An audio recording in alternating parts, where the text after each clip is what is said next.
Chapter 5 Diagon Alley. Harry woke early the next morning. Although he could tell it was daylight, he kept his eyes shut tight. It was a dream, he told himself firmly. I dreamed a giant called Hagrid came to tell me I was going to school for wizards. When I open my eyes, I'll be at home in my cupboard. There was suddenly a loud tapping noise. And there is Aunt Petunia knocking on the door, Harry thought. His heart sinking, but he still didn't open his eyes. It had been such a good dream. Tap, tap, tap. All right, Harry mumbled. I'm getting up. He sat up and Hagrid's heavy coat fell off him. The hut was full of sunlight. The storm was over. Hagrid himself was asleep on the collapsed sofa, and there was an owl rapping its claw on the window, a newspaper held in its beak. Harry scrambled to his feet, so happy he felt as though a large balloon was swelling inside him. He went straight to the window and jerked it open. The owl swooped in and dropped the newspaper on top of Hagrid, who didn't wake up. The owl then fluttered onto the floor and began to attack Hagrid's coat. Don't do that! He tried to wave the owl out of the way, but it snapped its beak fiercely at him and carried on savaging the coat. Hagrid, said Harry loudly, there's an owl. Pain! Hagrid grunted into the sofa. What? He wants paying for delivering the paper. Look in the pockets. Hagrid's coat seemed to be made of nothing but pockets. Bunches of keys, slack pellets, balls of string, peppermint humbugs, tea bags. Finally, Harry pulled out a handful of strange-looking coins. Give me 5 nuts, said Hagrid sleepily. Nuts? The little bronze ones. Harry counted out 5 little bronze coins, and all held out his legs so Harry could put the money into a small leather pouch tied to it. Then he flew off through the open window. Hagrid yawned lonely, sat up, and stretched. Let's be off, Harry. Lots to do today. Got to get up to London and buy all your stuff for school. He was turning over the wizard coins and looking at them. He had just thought of something that made him feel as though the happy balloon inside him had got a puncture. Hagrid, said Hagrid, who was pulling on his huge boots. I haven't got any money. And you heard Uncle Vernon last night. He won't pay for me to go and learn magic. Don't worry about that, said Hagrid, standing up and scratching his head. Do you think your parents didn't leave you anything? But if their house was destroyed, they didn't keep their gold in the house, boy. Nah. First stop for us is Gringotts, Wizards' Bank. Have a sausage. They're not bad cold. And I wouldn't say no to a bit of your birthday cake neither. Wizards have banks. Just the one, Gringotts, run by goblins. He dropped the bit of sausage he was holding. Goblins? Yeah, so you'd be mad to try and rob it. I tell you that. Never mess with goblins, Harry.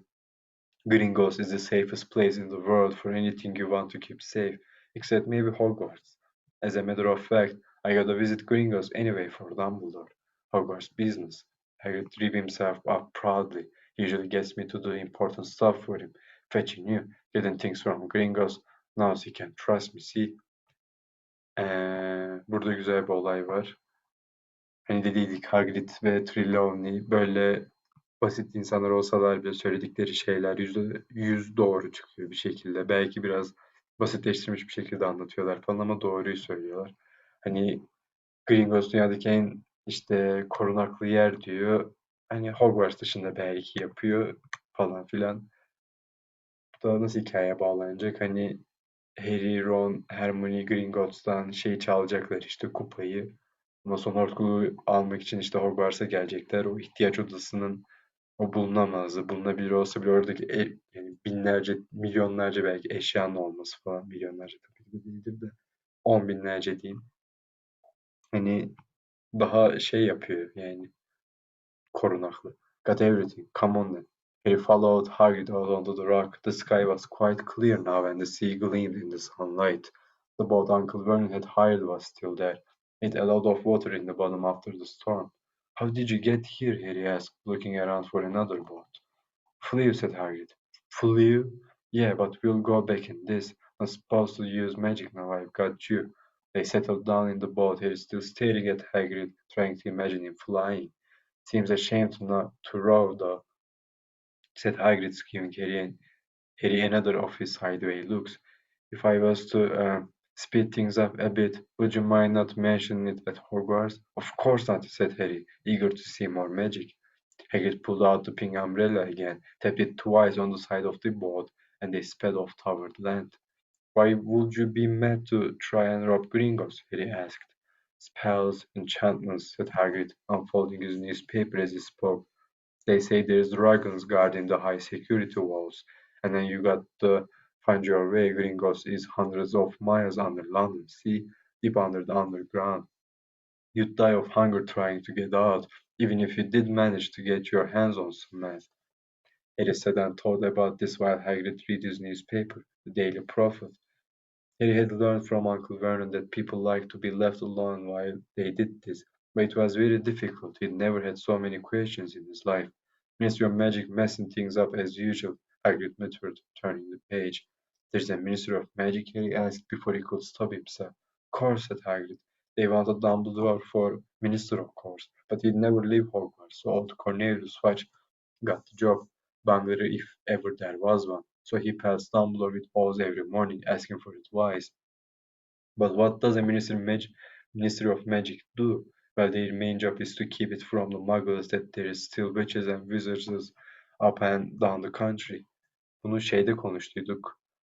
Submariner'ın ilkinde konuştuyduk. İkincisini daha kaydetmedim zaten.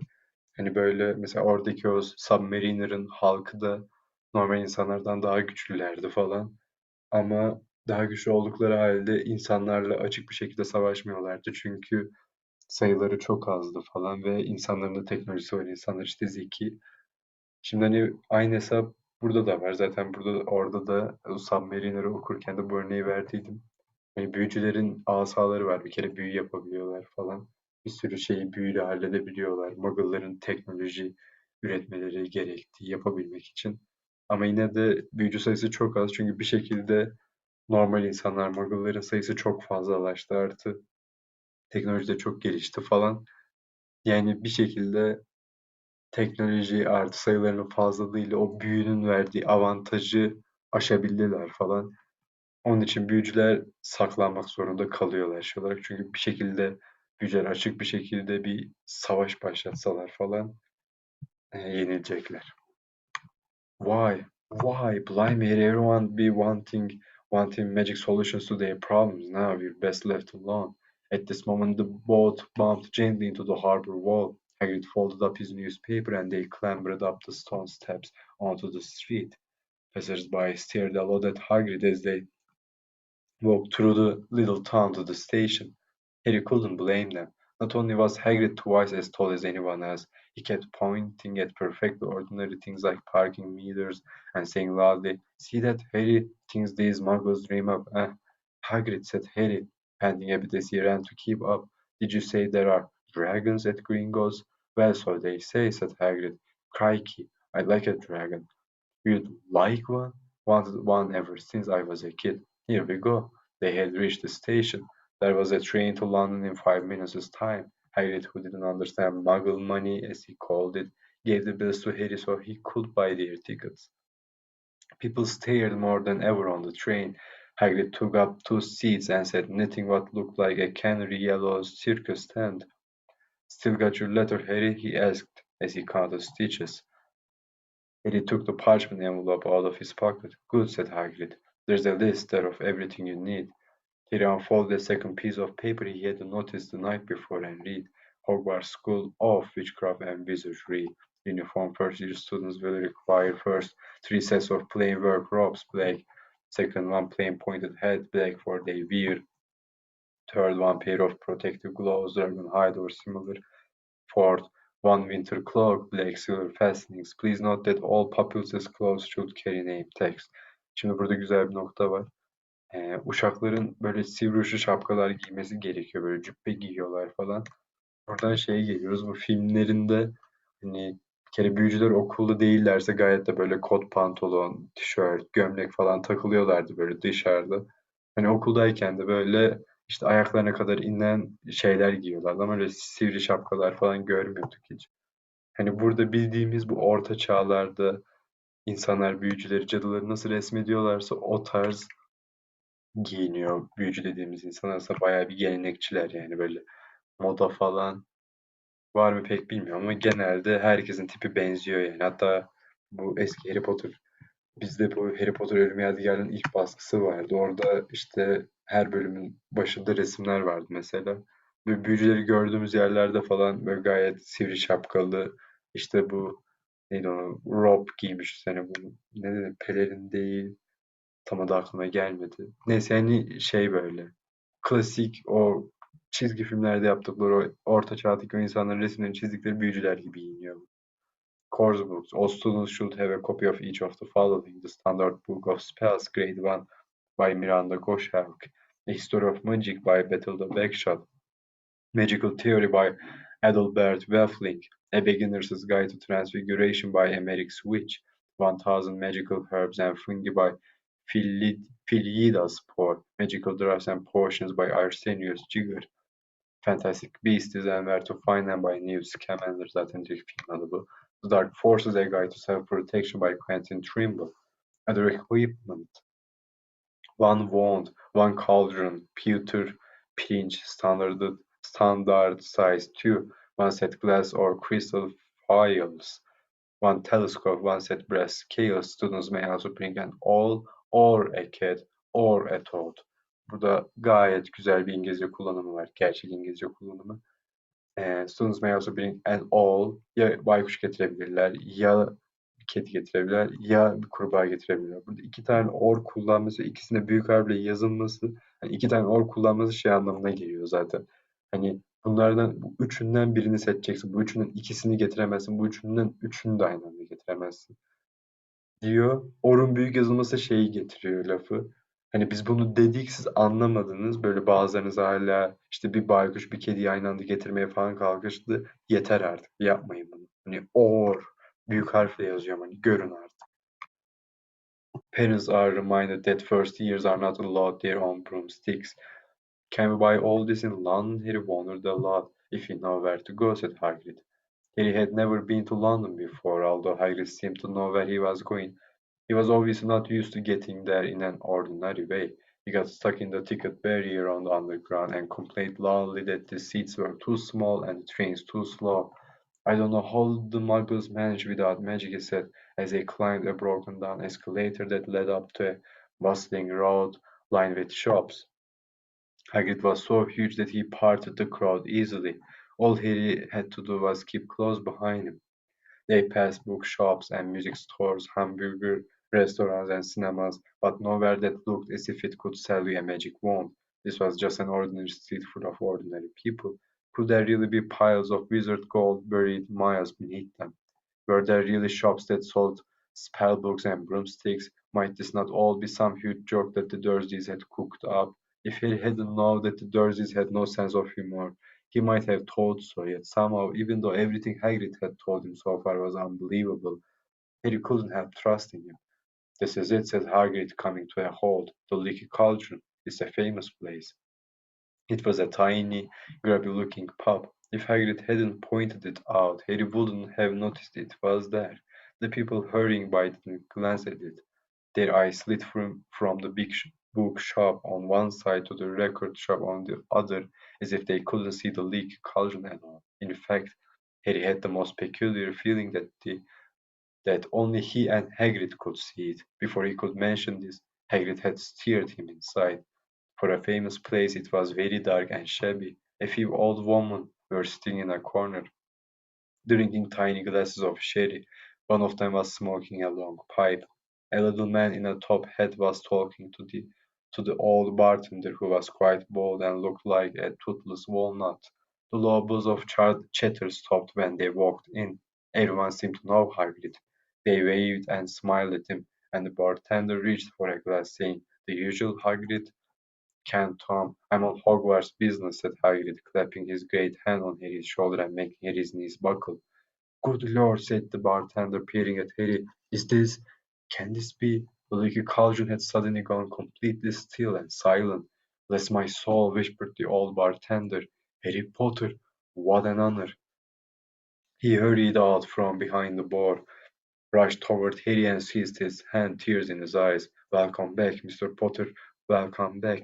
Harry didn't know what to say. Everyone was looking at him. The old woman with the pipe was puffing on it without realizing it had gone out. Hagrid was beaming.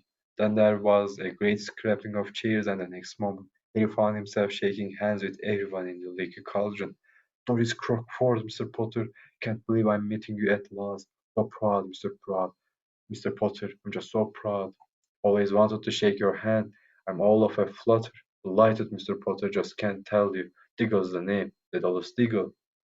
I've seen you before, said Harry, as Daedalus Diggle's top hat fell off in his excitement. You bowed to me once in a show. Bunu şeyde okuduyduk. İkinci bölümde falan da herhalde. Hatta Petunia teyze işte adamın selam verdiğini görüyor Harry'e. Sen diyor tanıyor musun bu adamı diyor. Sonra direkt çıkarıyordu onları falan.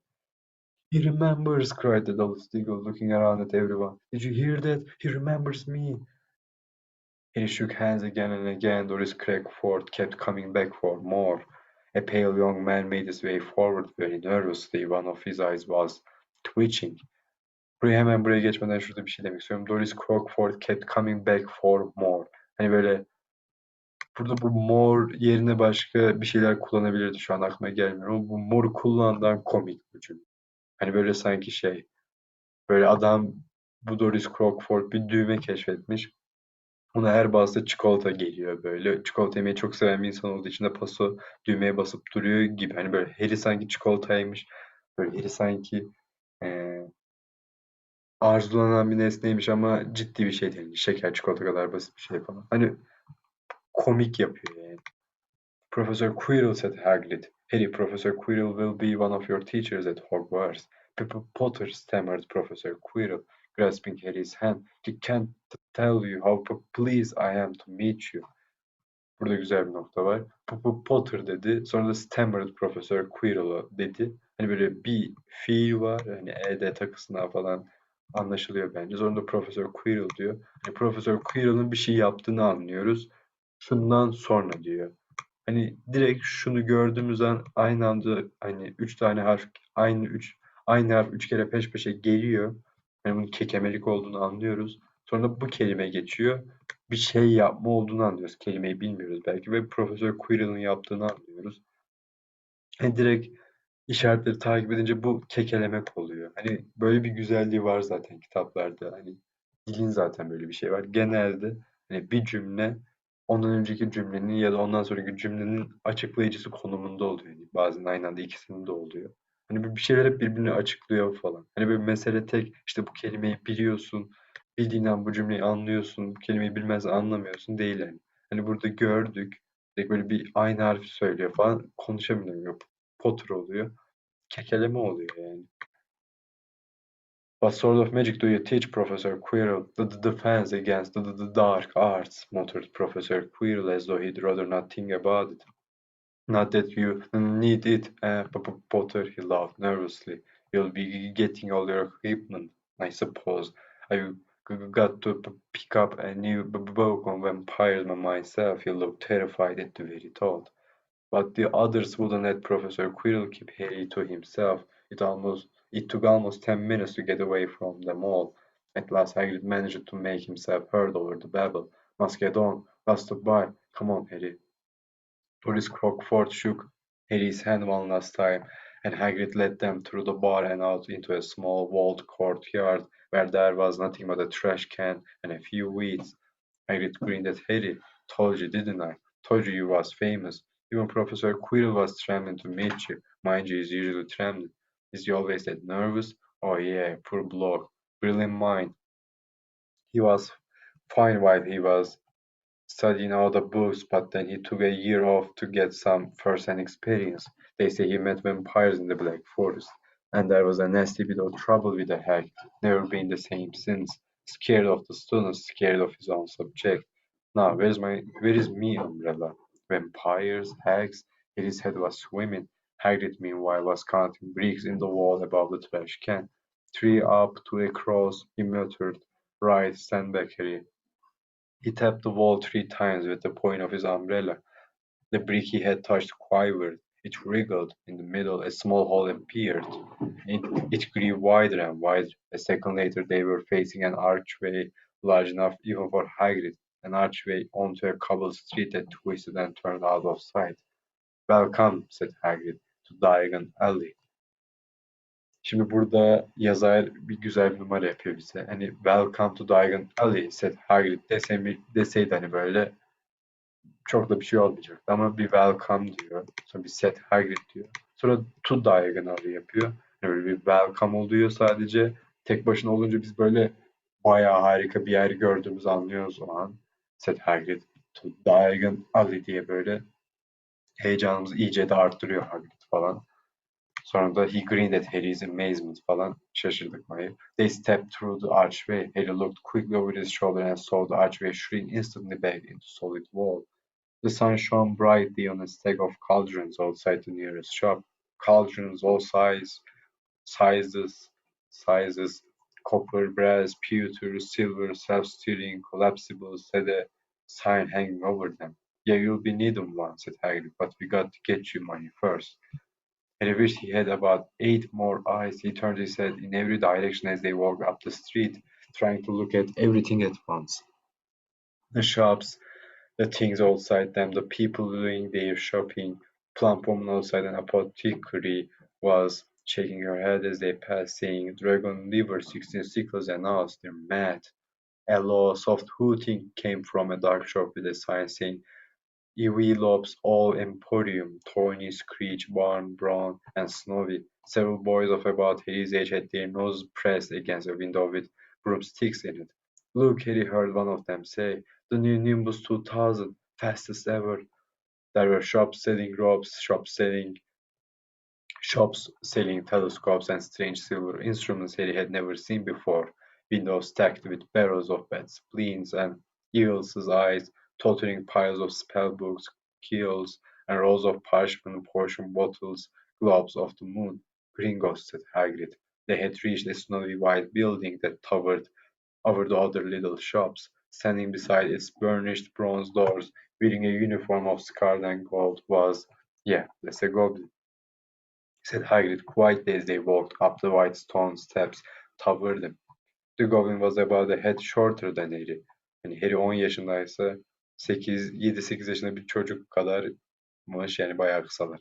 He had a swarthy, clever face, a pointed beard, and Harry noticed very long fingers and feet. He bowed as they walked inside.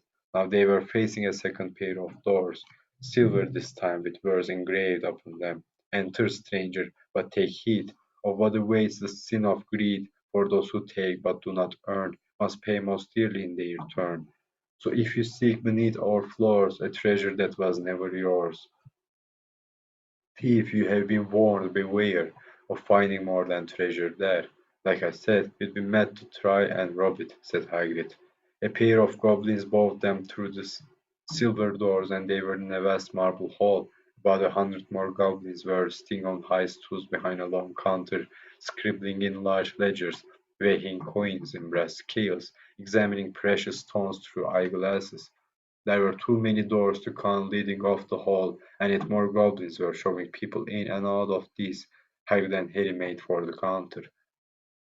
"Morning," said Hagrid to a free goblin. "We've come to take some money out of Mr. Harry Potter's safe. You have his key, sir?"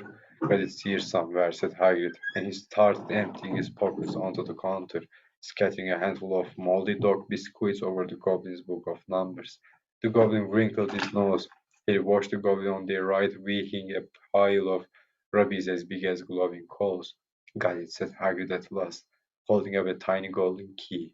The goblin looked at it closely. "That seems to be in order."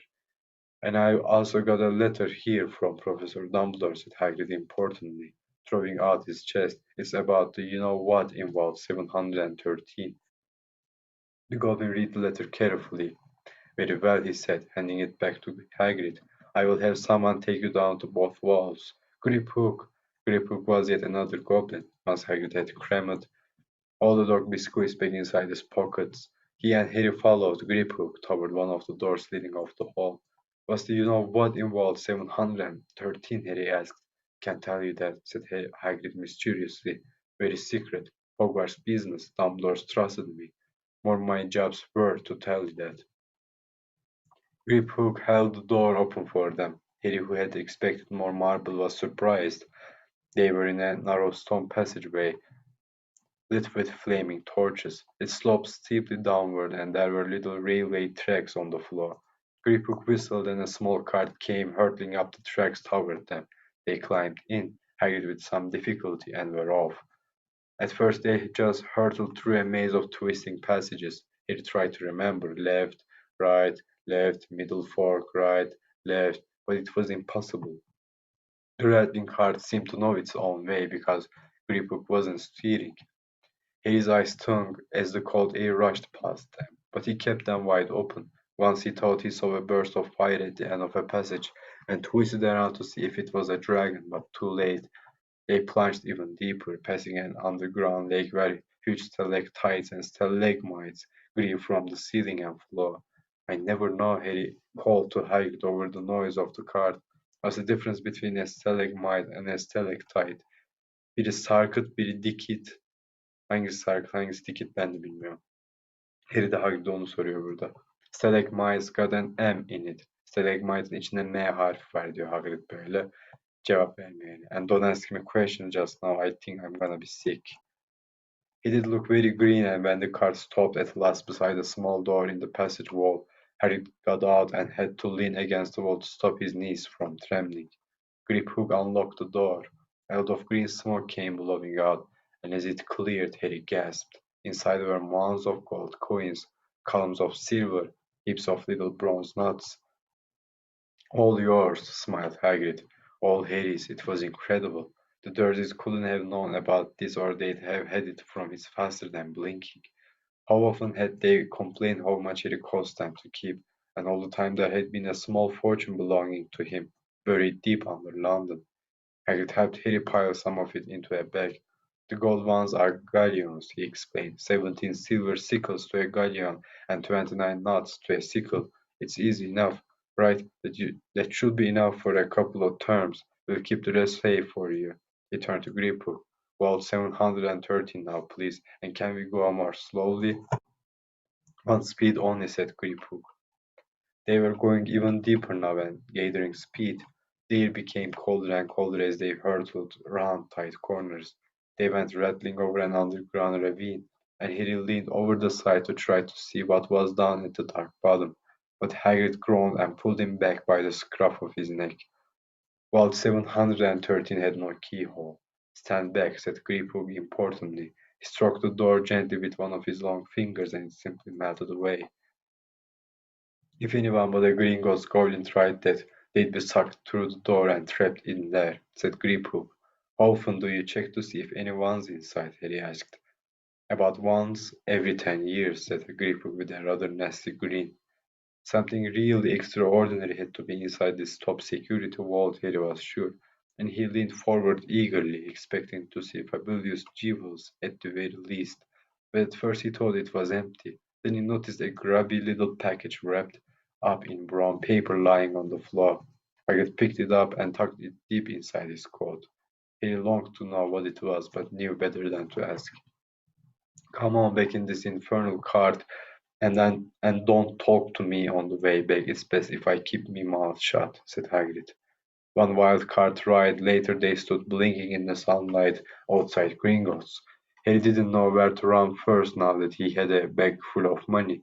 He didn't have to know how many galleons there were to a pound to know that he was holding more money than he'd had in his whole life, more money than even Dudley had ever had.